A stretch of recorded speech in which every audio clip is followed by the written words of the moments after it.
Yoo akkam jirtu kabajamtoota hordoftoota YouTube channel Dr. Naafii Argiituu official akkam jirtu fayyaa keessan naguma akkam ture turtiin keessan haala kamiin dabarsitan. Egaa guyyaa har'aa kunoo keessummaa adda qabadhee isiniif dhiyaadheen jira dhimma ijoo namni hundumtuu ilaaluu qabu dhalaa dhiira nama guddaa nama xiqqaatu hin jirin hundumtuu kan ilaaluu qabu keessumattuu yeroo ammaa kana dhimma ijoo kan ta'ee fi sensitive kan ta'e namoonni baay'ee yeroo waa'ee kanaa kan rifatan dhimma fayyaa kallattii wal qabatee keessummaa adda qabadhee isiniif dhiyaadheen jira turtii gabaabaa gochuudhaaf keessummaan keenya Dr. Alamuu Badhaadhoo jedhama. Egaa Dr. Alamuu Badhaadhoon gargaara Profeesara akkasumas immoo ispeeshaalistii yaalii baqaqsanii yaaluu kalee ujummoo funcaanii akkasumas immoo piroosteetiidhaa fi wal hormaata sirna hormaata dhiiraa irratti jechuudha kan inni ispeeshaalaayiz godhee arragaa isa waliin turtii gabaabaa gochuudhaaf isiniif dhiyeessee jira. Dr. Baganagaa dhufte. Baganagaa nu eegdanii. Egaa guyyaa irraa kan kaasee haasa'uu barbaadu keessumaa mana yaala deemee cirracha qabdanaan jedhanii anoo bishaan qulqulluun dhugaa akkamitti cirracha qabdanaan jettu jedhanii kan kaasan namoonni baay'een isaanii jiru. Keessiiwwan baay'eenis murateera ta'uu danda'a. Namoonni baay'een cirracha qabda jedhamu. Mee cirrachimtu kun maal jechuudha? Bakkee irraatii bishaan keessan gara qaamaatti seenamoo sababa maalirraan kan ka'edha kan kaleen namaa cirracha godhachuu danda'u? Maaliif egaa cirrachi kaleen kun deemee kalee irratti dhiibbaa geessisuu waan danda'uuf kanaaf si gaafadhe namoonni cirracha kalee qabda jedhan immoo maal gochuu akka isaan qabanis immoo waliin qabnee akka haasofnuuf jedhe. Galatoomi gaafii baay'ee bareedaa na gaafatte akkasumas gaafii guyyaa guyyaadhaan keessummeessaa oolu waan ta'eef carraa kanaan gaafii kana deebisuuf na yaala. Tariitii bishaan qulqulluu dhuguun cirracha kalee irraa nama nambisu. Bishaan wajjinis cirracha dhuguun kalee keessatti cirracha akka uumamu hin taasisu. Cirrachi kalee kan uumamu albuuda qaama keenya keessatti argamu kan sirna qaama keenyaatiif baay'ee barbaachisaa ta'e garuu sababa garaagaraatiin hammi isaanii dabaluudhaan yeroo karaa fincaaniitiin dhabamsiisaman akkuma kanaan dura bulbulaa fi bulbulamaa bulbula isa jennu san jiraa miti. Cirrachi albuudonni kun yeroo karaa kaleetiin dhabamsiifaman hammi bulbulaa isaanii irraa olaanaa waan ta'aniif hin bulbulaman. Kanaafuu kiristaalii uumu. Kiristaaliin kun wal qaqqabachuudhaan cirracha kalee ta'uu jechuudha. Cirracha ta'u. Isa kanatu cirracha kalee nutti fida jechuudha. Kanaafuu wantoonni kanaaf nama saaxilan wantoota baay'eetu jiraachuu danda'a. Fakkeenyaaf inni guddaan inni sirritti qorannoo garaagaraatiin mirkanaa'ee bishaan gahaa dhuguu dhabuun dhangala'oon qaama keenya keessa jiru akka hanqatu taasisuun albuudonni qaama keenya keessaa karaa fincaaniitiin dhabamsiifan hamma bishaan qaama keenya keessaa karaa fincaaniitiin dhabamsiifamu irra waan caalaniif karaa fincaaniitiin dhabamsiifamu irra kiristaalii san uumanii wal qaqqabachuudhaan gara cirrachaatti akka jijjiiramaniif sababa nu taasisaa jechuudha. Darbee sirna ijaarsa qaama keenyaa isa anaatoomii jennu kanarratti sababni garaagaraa yoo jiraate yeroo dheeraadhaaf fincaan kalee keenya keessa akkasumas afuuffee fincaanii keenya keessa yeroo dheeraaf yogguu ture albuudonni kun ammas walitti qaqqabamuudhaan carraa cirracha uumuu argatu jechuudha. Darbee namoonni garaagaraa nyaata garaagaraaf irraa ta'uu danda'a fakkeenyaaf nyaatota qaama keenya keessatti albuudota kanneen daran akka dabalan taasisan fakkeenyaaf nyaata akka chokkoleetii baay'isanii fudhachuu soogidda baay'isanii fudhachuu isaan kunniin albuudonni kunniin sirna qaama keenya keessatti haalaan waan hin to'ataminiif carraa kan argatanii akkuma ammas jechuuf yaallee wal qaqqabachuudhaan cirracha uumuu ni danda'u. Darbee dhibeewwan garaagaraa dhibee sukkaaraa dhibee dhiibbaa dhiigaa isaan kunniinis kanaaf nu saaxiluu danda'u. Akkasumas irra caalaan umuriin keenya wagguu dabalaa deema. Carraan cirracha kana qaama keenya keessatti horachuu jiraachuu ni danda'a. Akkasumas xannachoonni qaama keenya keessa jiran xannacha paaraataayiroodii isa jennu kunis ni jira. Hormooniin achirraa maddu kaalsiyeemiin qaama keenya keessatti akka dabalu taasisuudhaan hammi kaalsiyeemii dhabamsiifamu baay'inaan gara kalee keenyatti deemaa jechuudha. Wantoonni kunniin nu saaxiluu danda'u. Irra caalatti infekshinii kalee deddeebi'ee dhufu. Inni kunis carraa kanaaf nu saaxiluu danda'a. Baakteeriyaan garaagaraa inzaayimii garaagaraa gallakkisuudhaan naannoo pH naannoo sanitti argamu wayii dabaluudhaan wayii xiqqeessuudhaan akkasumas akka cirrachi qaama keenya keessatti uumamuuf haala mijeessuu ni danda'u jechuudha. So wantoonni kunniin wantoota cirracha kalee nama saaxilan. Egaa cirracha kalee yeroo jennu kalee qofa moo kan biraa ujummoo fincaanii keessa akkasumas immoo ujummoo fincaanii keessatti kuufamu kuustuu fincaanii bilaadarii kan jennu yeroo baay'ee cirracha kalee kan jedhamu kalee qofa keessatti akka argamutti kan beekan namoonni. Wantoota keeziiwwan kanaan duras mudatan irraati akkasumas immoo gaba saayinsii fayyaatiin maal fakkaata?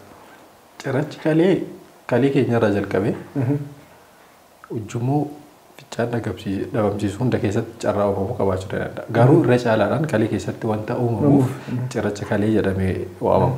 Haa ta'uti afuuffee fincaanii keessatti sababa garaagaraatiin sababa rakkoolee garaagaraa ba'iinsa afuuffee fincaanii irra jiraniin ta'uu danda'a. Infekshinii deddeebi'ee dhufuun ta'uu danda'a. Afuuffee fincaanii keessattis cirrachi kun uumamuu ni danda'a. Karaa saayinsiitiin yoo ibsuuf yaalle nefroolitiyaasiis inni jennu cirracha kaleeti. Urolitiyaasiis inni jennu kun ammoo sirna kana hunda keessatti sirna ujummoo fincaanii kana keessatti isa uumamu jechuudha. Bilaadaristoonni jennu ammoo afuuffee fincaanii keessatti isa uumamu ta'uu danda'a jechuudha. Ayyee galatoomii mee namni tokko cirracha kalee qabaatu yeroo qabaatu mallattoo akkamii agarsiisuu danda'a? Akkamitti ofirratti baree mana yaalaa dhufee ilaalamuu qaba? Yeroo baay'ee namoonni cirracha kalee qabaatan tariitii wantoota isa saaxilan. Wantoota isa saaxilan kunniin jiraachuu danda'u. Haa ta'uti yeroo baay'ee mallattoo hin qabaatan. Tariitii sababa garaagaraatiin altiraasaawundis ta'ee wantoota garaagaraatiin yoo gulaalaman cirracha qabdaa jedhanii itti himuu danda'u. Asuma wal qabatee keessattuu xiqqaa yoo ta'e jechuudha. Asuma wal qabatee yaada aayidiyaati kaastee irratti altiraasaawundiidhaaf yeroo baay'ee dhimma biraatiif fakkeenyaaf leessee appendisaayitis kan jennu yookiin kulkula appendiksi ilaaluudhaaf jedhanii namoonni waan kompileen godhaniif an dhibee biraaf deemee cirracha qabdannaan jedhanii garuu mallattoon qabu jedhanii kan dubbatan jiru waan ta'eef I think deebii taa'ee yaada. Mallattoon jiraachuu dhabuu danda'a. Haa ta'uti garuu mallattoo kan uumuu danda'u karaa cufuu jalqabu. Karaa fincaanii. Hammi isaa baay'inaan guddataa hogguu deemu. Tariitii afuuffee fincaanii keessatti hogguu uumamu ammoo namni kun fincaan isaanii irratti dhiiga arguu danda'a. Kalee isaanii keessattis hogguu ta'u fincaan isaanii irratti dhiiga arguu danda'u. Fincaan isaanii gad dhiigi mul'achuu danda'u. Dhiiga mul'achuu danda'u. Dhukkubbiin itti dhagahamuu danda'a. Dhukkubbii akkamii? Dhukkubbii yeroo baay'ee dhukkubbii karaa cinaacha isaa kara jalaarraa filaankisa jennu sana irratti cinaa isaanii irratti dhagahamuu danda'a. Haa ta'uti namoonni baay'een kalee koona dhukkuba jedhu. Dhukkubbiin cinaacha irratti dhagahamu sababa maashaatiin ta'uu danda'a, sababa naarviitiin ta'uu danda'a, sababa garaagaraatiin ta'uu danda'a. Garuu yeroo baay'ee namoonni cirracha kalee qaban mallattoo agarsiisuu dhabuu danda'u. Mallattoo kan agarsiisan yeroo cirrachi kun hammisaa dabalu darbee yeroo tokko tokko ujummoo kalee irraa gara afuuffee fincaanii geessitu ishee qal'oo takkatu jira. Ishee keessa yureetirasii jennu shan keessa hogguu galu dhukkubbiin daraan cimaa ta'e itti dhagahamuu danda'a. Dhukkubbii akkamiiti mee?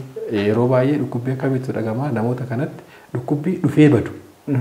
Baay'ee cimaa kan ta'e hogguu dhufe keessa akka deemu wayiitu. Hogguu dhufe baay'ee cimaa kan ta'e itti dhagama qoturee ni bada. Ammas daqiiqaa muraasa booda deebi'ee dhufa jechuudha. Dhukkubbii akkasiitti dhagahamuu danda'a.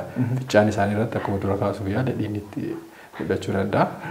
Kunniin mallattoo. Yeroo tokko tokko ammoo karaan isaa hogguu cufamee kalee isaanii keessatti infekshinii uumamuu danda'a. Sababa infekshiniitiin ho'aa qaamaa akkasumas dhiibbaan isaanii gadi bu'uu danda'a. Mataa dhukkubbii ol deebisuun kunniin itti dhagahamuu danda'a. Keessattuu hogguu ujummoo keessa galee akkasumas hogguu infekshinii uuman mallattooleen infekshiniidhaan wal qabatan baay'een isaanii itti dhagahamuu danda'u jechuudha. Ho'i qaamas baay'ee dabaluu danda'a. Egaa mallattoon isaa maal akka fakkaatu nuuf kaafteetta. Mee namni tokko cirracha kaleen yeroo qabamee dhufu qorannoo akkamiitu ofii qaba mana yaalaatti yeroo dhufutti qorannoo akkamiitu taaf mana yaalaatti? Gaaffii baay'ee bareedaa na kaaste. Yeroo tokko tokko altiraasaawundiidhaan iddoo biraatti ilaallamanii cirracha kalee qabdu jedhamaniiti gara mana yaalaa dhufuu danda'u. Yeroo mirmaaraan akka CT iskaanii kun hogguu dalagameef cirrachi kalee kun dhabamuu danda'a. Kana jechuun carraan cirracha kalee arguu kan CT iskaaniitiif kan altiraasaawundis garaagaraa akkasumas darbee mallattoolee isaanii sababa garaagaraatiin ta'uu danda'a. Infekshinii fincaan isaanii irratti mirmaaraan garaagaraa hogguu godhame mallattoolee garaagaraa nutti agarsiisuu danda'a. Irra caalatti garuu inni carraan cirracha kalee adda baasuu olaanaa kan qabu CT scaanidha. CT scaanii argineeti kan yeroo baay'ee ilaallu jechuudha. CT scaanii isaanii irratti cirrachi isaanii maal akka fakkaatu, hammi isaa hangam akka gahu, ciminni isaa akkam akka ta'e isaan kanneen irratti hundoofne yaalli nama kanaaf godhamuu qabu maal akka jedhu kan murteessuu dandeenya. So qorannoowwan kunneen isaaniif hin ta'a. Qorannoowwan amma jettu kun erga ta'e booddee egaa yeroo baay'ee namoonni complain kan godhan keessumattuu dhukkubsattoonni baay'ee mana yaalaa yeroo dhufanitti cirracha kalee qabda jedhamee bishaan dhuginaan jedhanii qoricha waan tokko illee tunaan kennanii qoricha naaf kennanii cirracha tuna keessaan baasin bishaanuma dhugi jedhanii nagalchan jedhanii yeroo itti ogeessa fayyaa kumatan ni jiraata. Mee cirracha kalee namoota qabaniif gara yaalii isaatti dhufuu dandeessa. Yaaliin isaa maal fakkaata kan jedhu achumaan kaastee kan deebisuuf jedhetan. Namoota cirracha kalee qaban kanaatii fi bishaan dhugi jechuun faayidaa akkamii qaba? Yeroo akkamiidha faayidaa bishaan akka isaan dhuganiif kan gorfaman? Dabalataan immoo yaaliin kennamu gama fayyaatiin yaaliin cirracha kaleetiif kennamu sadarkaa ammaa kanatti maalirra jira? Maal fakkaata? Gaaffii bareedaa na gaafatte. Akkuma jalqaba kaasuuf yaalle bulbulamaa fi bulbulaan yogguu waliin ginne cirrachi kalee kan uumamu jenneerra. Bishaan dhugi jechuun bishaan kun iyyuu amma machuma wal qabsiiste akka deebistu bishaan dhugi jechuun bulbulaan bulbulamaa caalaa qaama keenya keessatti daraan akka dabalu. Inni kun ammoo albuudonni kun wal qabatanii cirracha akka uumneef waan nu fayyadaniif.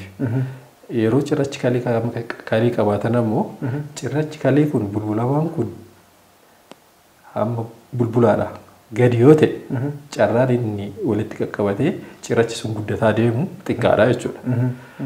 Tariitii namoonni yeroo baay'ee bishaan dhugeeraa naaf hin baane siin jechuu danda'u. Kaayyoo inni guddaan bishaan baay'isanii dhuguun ogeessa fayyaatiin akka isaan bishaan baay'isanii dhugan gorfamanii fi cirrachicha baasuu qofaafii miti. Cirracha akka baasu taasisuufii miti. Cirrachi jiru sun tokko akka hin guddanne. Lammaffaa wantoota cirracha xariitiif nama saaxilan keessaa bishaan gahaa dhuguu dhabuudha. Yookaan naannoo baay'ee ho'aa ta'e jiraachuun qaama keenya keessatti dhangala'aan jiru gahaa ta'uu dhabuudha jennee irraa miti. Sababni inni guddaan isa kanaaf. Haa ta'utii yaalli isaa maal fakkaataa akka jedhuufi yaalli isaa kan murteessu hammi cirracha sanii murteessaadha. Cirracha baay'ee xiqqaa yoo ta'e ammoo kalee irratti sarjerii ta'ee waan garaagaraa hojjetanii cirracha isaan baasuu irra nama kana hordoffii gochuuniif akka filatamuu danda'a. Haa ta'utii sababni cirracha kana fide maalidha? Namni kun rakkoo cirracha kana akka itti dhufu taasise sirna kamirra rakkoon jira? Sirna qaama keenya keessatti albuudota dhabamsiisuudhaan wal qabatee dhiibbaan dhufu moo nyaata irratti albuudota kana garmaree fudhachuudhaan dhiibbaa dhufu moo sirna barrumaan keenya keessatti albuudota kana xuuxuudhaan gara qaama keenyatti geessu. Isarra rakkoon jiramu isaan kanneen eega adda baasneen booda maal goona yaalli nama sanii maal barbaachisaa akka jedhutti deemna jechuudha. Yaalli tokko cirracha baasuudha. Inni irra caalatti garuu baay'ee barbaachisaa kan ta'e cirrachi kun akka hin deebitee hin dhufne yaalli godhamuuf baay'ee barbaachisaa ta'a. Namni tokko cirracha kalee karaa opereeshiniitiinis ta'ee karaa garaagaraatiin cirrachi kun qaama isaa keessaa eegameen booda dhibbeetaa 50 waggaa 5 keessatti deebisee cirracha kalee kana qaama isaanii keessatti uumamuu danda'u. Sababa kanaaf jecha hordoffiinis baay'ee barbaachisaadha.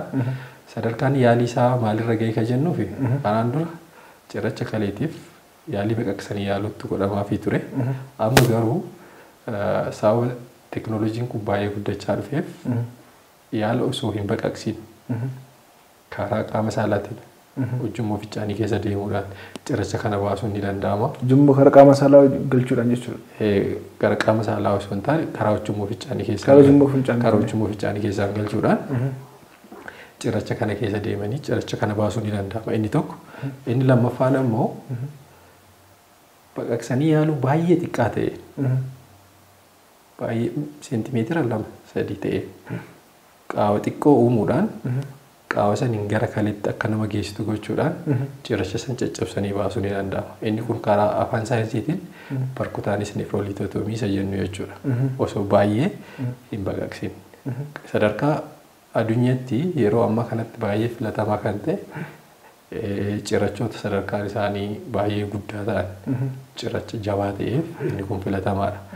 Darbee ammoo shookee bilitootiripsii isa jennu jira. Shookee bilitootiripsii extracorporeal shookee bilitootiripsii inni jedhamu jira. Inni kun carariidha jedhu namoonni keenya garuu carariidhaa miti. Sagaleedha.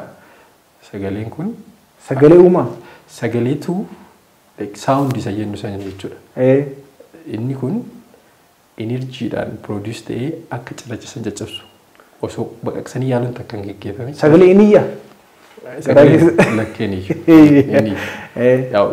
Isa carariyya yookaan raadiyeshinii isa jedha irraa adda baasuudhaaf saawundiidha jechuudha. Saawundii weevii. Saawundii weeviidhaan cirrachichi akka caccabu taasisuudhaan cirrachi sun ofii isaatiin karaa fincaanii dhiqamee akka bu'u ni taasifama jechuudha. Akkasumas dawaa garaagaraatiin sababa rakkina cirrachi kun akka uumamu taasise eega barameen booda yeroo tokko dawaa garaagaraa kennuudhaan yaaliin taasifamuus ni danda'a. Okay, galatoomii asuma wal qabatee mee seentimeetira akkas naan jedhanii miilimeetira hanga kana naan jedhanii namoonni dubbatan jirudha. Sarjariidhaaf kan barbaachisu saayiziin isaa yookiin hammi isaa hammam yoo ta'edha. Bishaan dhuguun immoo kan barbaachisu gaaffii namoota baay'ee waan ta'eef saayiziin isaa yoo hammam ta'e ogeessi fayyaa tokko bishaan dhugii kan ittiin jedhu. Dabalataan immoo bishaan dhugii jedhamu malee bishaan hammam dhuguutu immoo rikamaanda ta'a. Gaaffii gaariidha. Dabalataan immoo namoonni cirracha kalee qaban immoo achumaan kan na deebistu kan barbaadu bishaan dhugaa kan jedhaman bishaanuma dhuganii galuu duwwaadha moo wanta isaan ilaalantu jira. Gaaffii gaariidha. Saayizii isaa yookaan cirrachi kalee saayizii isaa baay'ee barbaachisaadha. Maaliif yaaliin nu kenninu hundi isaatu kan hundaa'u jabina cirrachaa irratti saayizii cirrachaa irratti iddoo cirrachi sun itti argamu irratti hundaa'a. Wantoota kana sadiin irratti hundaa'a waan ta'eef jechuudha. Akkasumas dhaabba nama sanii ulfaatina nama saniitis of keessatti kan galchu ta'a jechuudha. Maaliif kaayyoon cirracha kana yaalu cirracha kana guutumatti qaama nama sanii keessaa akka bahu taasisuudha. Haa ta'uti garuu cirrachi baay'ee isaanii baay'ee xiqqaa ta'an miilimeetira 5 gadi ogguu ta'an akkasumatti hordoffii gochuudhaan cirrachi sun akka hin guddanne bishaan gahaa dhuguudhaan bishaan gahaa dhuguun qofti gahaa miti. Namni cirracha kalee qabu guyyatti fincaan isaa yoo xiqqaate sa'aatii 24 keessatti leetira 2.5 ta'uu qaba. Cirracha kalee qabaatee bishaan dhugi namni jedhameen sun akkamitti immoo safamee jiru gochuu danda'a? Liitira lamaan sana akkamitti eeguu danda'a? Inni salphaadha. Maal gochuu qaba? Har'a ganama hogguu irra baaqaa eega fichaaniin booda. Fichaan saniin booda fichaan sa'aatii 24 hanga kan boru ganamaa walitti qabuu ni danda'a. Walitti qabee haayilaanditti uumateetti walitti qabee safaruu ni danda'a jechuudha. Isarraa kaasee gahaadha moo gahaa miti? Inni jedhamu isa kana. Dhuguu caalaa baay'ee barbaachisaa kan ta'e kan ba'uudha jechuudha. Inni gahaa taanaan carraan cirrachi inni jiru guddachuu yookaan ammoo inni kabiraa uumachuu ni hir'isa. Akkasumas akkuma kaasuuf yaalle bishaan dhuguun qofti gahaa miti jedhee raamte bishaan dhuguun leetira 3 ta'uu danda'a. Nyaata keessaas bishaan argachuu dandeenya garuu sababa garaagaraatiin dhangala'oon garaagaraa gara qaama keenyaatti galuu ni danda'u. Kanaafuu inni kun dhangala'oodha kan baay'ee barbaachisu bishaan qofaa miti. Inni kun walitti qabamee inni gara alatti bahu leetira 2.5 fi achii ol ta'uu qaba. Kanaaf bishaan dhugaa yeroo jedhamtu bishaan sana gahaa dhugaa jiraachuun keessan kan beekamu fincaan keessan sa'aatii 24 ilaaltanii liitira 2.5 isaa ol yoo ta'edha. Inni waan dhugaa jedhu namoonni baay'eetu bishaan inni waan dhugaa garuu amma yoo jijjiiramni hin jiru saayiziin isaas hin hir'isu ammoo itti caalaa deemaa jira jedhanii kanaa isaa waan jiraniif gaaffii kana siif kaase. Tole galatoomii doktar egaa dhimma cirracha kaleetti wal qabatee wanti nuti hawaasa barsiisuu barbaanne kana fakkaataa dhumarratti mee ittisa isaarratti yookiin immoo hawaasaaf dhaamsa yoo jiraate namoota hordoftoota yuutuubii irraan hordofaa jiran namoota baay'ee jira waan ta'eef namoonni isin ergaa dabarsuuf qabdu yoo jiraate. Wanti baay'een an kaasuu barbaadu maalidha? Namoonni cirracha kalee qaban kun tariitii yeroodhaan gara mana yaalaa deemanii yoo ilaallamne cirrachi kalee kun kalee isaanii irratti dhiibbaa guddaa geessisuu danda'a. Kaleen isaanis akka jalaa miidhamu ta'uu danda'a. Wantoota kalee miidhanii kaleen akka feel ta'u godhan keessaa tokko cirracha kaleeti. Garuu wantoota kaawwan irraa adda kan isa taasisu cirrachi kalee yeroodhaan gara mana yaalaa deemanii yaalamuudhaan carraa kaleen isaanii jalaa feel gochuu baay'ee waan xiqqeessuuf namni cirracha qalii qabu haakima bira deemee gorsa gahaa haakima biraa maaltu akka isa barbaachisu maaltu akka isa gochuu qabu gorsa haakimaan kenname ammoo hojiirra oolchuudhaan cirrachi qalii miidhaa qalii isaanii irratti akka hin geessine gochuu waan danda'amuuf namni cirracha qalii qabu kamiinuu gara mana yaalaa deemee yaalii barbaachisaa ta'e argachuu qabaan jedha. Ayyi galatoomii Dooktar egaa odeeffannoo bal'aa kana fakkaatu waan biraan geesseef ulfaadhu sin jedha. Namoonni immoo cirracha kalee akkasumas rakkoowwan kalee akkasumas immoo fayyaa wal hormaata dhiiraatiin wal qabate qabda yoo jiraattan egaa Dooktar Alamuu Badhaadhoonis yaadoon kiliinikitti yaalii ni kennu waan ta'eef dhuftanii beellama qabatanii yaalamuu dandeessu ni jenna. Egaa teessoon keenya kan argamu magaalaa Finfinnee Hayaat Daraartuu Addabaabaayii irratti argamna. Lakkoofsi bilbilaa duwwaa 9 irratti bilbiltanii beellama qabachuu dandeessu. Namoonni subscribe godhan yoo jiraattan immoo namoonni qubni keessan fayyaa ta'e qofti subscribe gochuudhaan maamila taasisni jenna. Hanga xumura sagantaa keenyatti waliin turtanii waan hordoftaniif galatoomaa fayyaan dhabina.